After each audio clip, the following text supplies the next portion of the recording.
南投民间乡的特产就是茶米甲旺来，但是旺来的价销拢游袂起来，真侪农民拢是了钱咧做生意。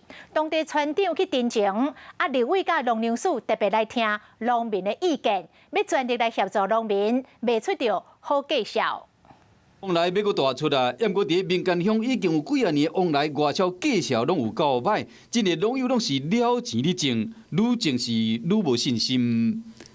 大庄村目前往来面积有800多公顷，年拢这个产销的问题咱农民18个月种出来往来还袂遐俗。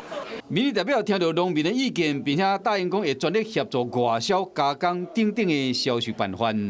当这产量大出的时候，其实农粮署都会来做协助，尤其是针对这个农民团体的这部分。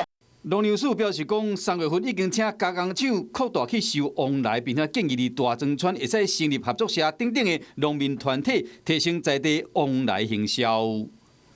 嗨，我是庄宇杰，想要看到更多的新闻内容吗？赶快订阅华视新闻的 YouTube 频道，并且开启小铃铛，跟着宇杰一起看新闻吧。